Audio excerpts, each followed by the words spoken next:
Welcome to Clemson's Insiders, Clemson's Finest Series. I'm Will Vandervoort. The guy to my left here is longtime Clemson Sports Information Director Tim Bourret. Tim, thanks again for having us, coming in and joining us today. We appreciate that. Good to be here. Yeah, so today we're going to talk about, in our four different parts, your time at Clemson, over 40-year span. It's still going on technically.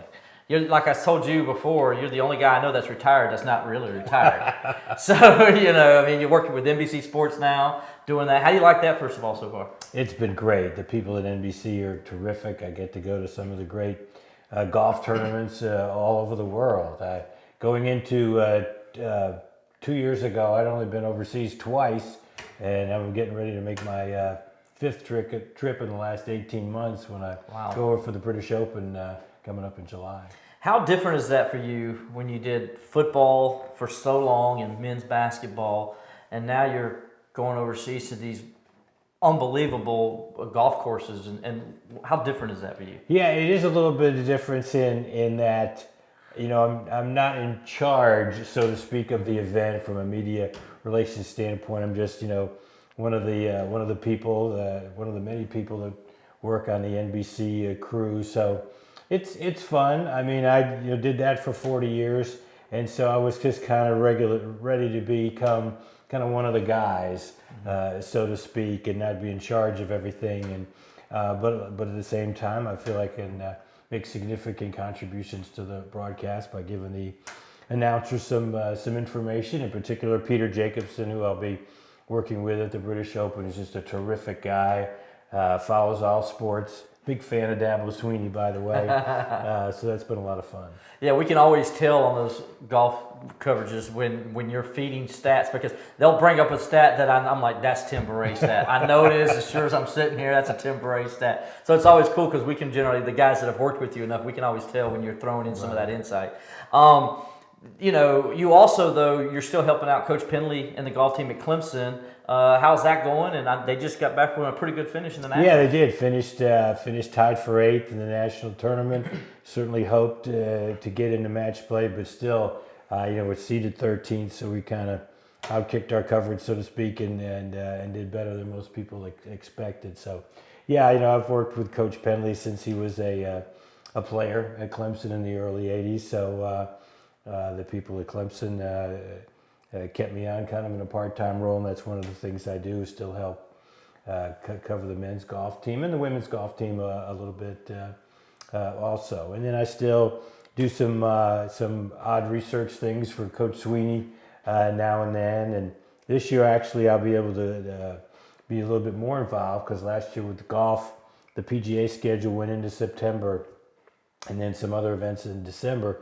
This year, the PGA Tour ends August 26th. Before we start the football season. So I'm actually going to be able to go to all the football games. I think I'm going to be a second color person on the radio network. So last year I only went to 8 games, which was really odd. The most odd for us too. Yeah, the most odd thing for me was sitting in a hotel in France, listening on the computer to the Syracuse game, and as exciting as that game was, that was very strange. Yeah. Listen to Clemson, Syracuse in France. Yeah, I don't think a lot of people do that. For me personally, you talking about going back on the radio, it's pretty cool because I grew up listening to you and those before Mr. B retired. Mr. Bradley, for those that don't know, long time. He was Tim's boss at Sports Information.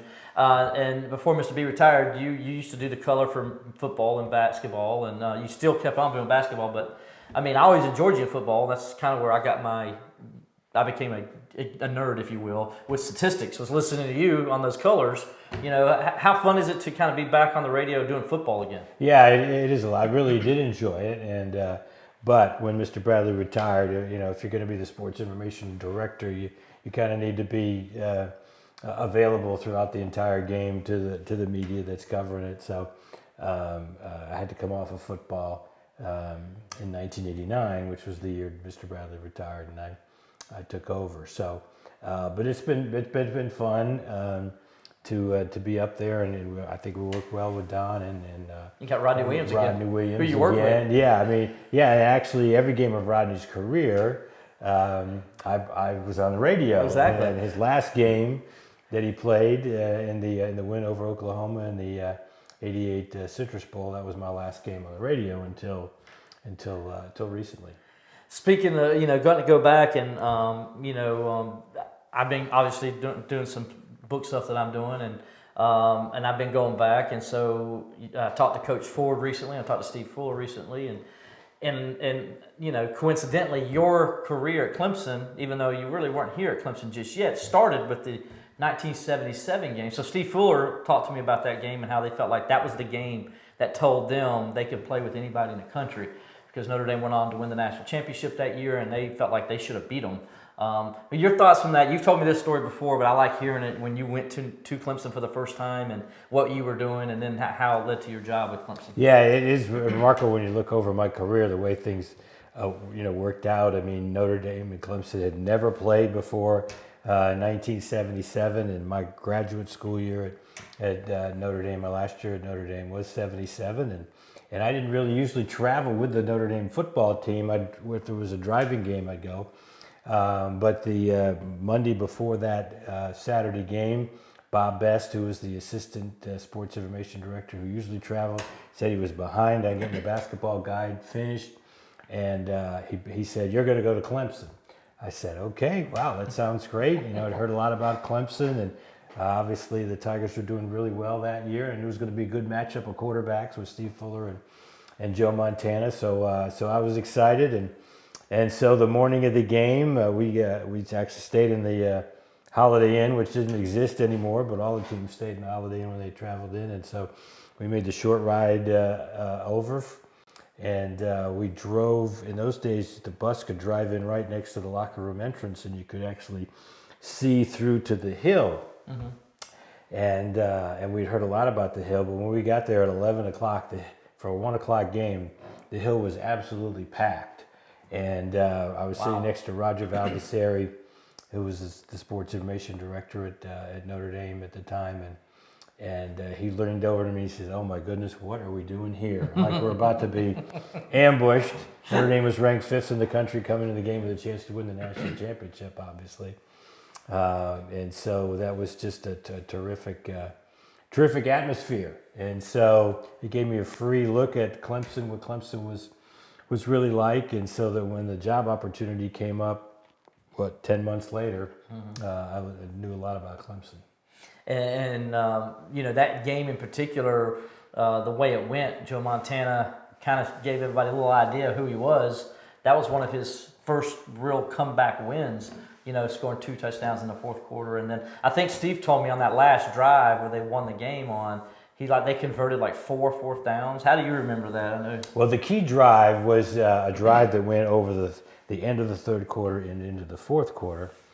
And Notre Dame actually had 119 yards of total offense on that drive because there were multiple penalties called on the coach to fine for arguing with officials or about calls. There was a holding call that called back a long pass play. But then early in the fourth quarter, Notre Dame hit a screen pass to Vegas Ferguson, which was not a penalty called, and got down close, and then Montana scored on a quarterback sneak, and it took the lead 21-17, and went out of the victory by that score.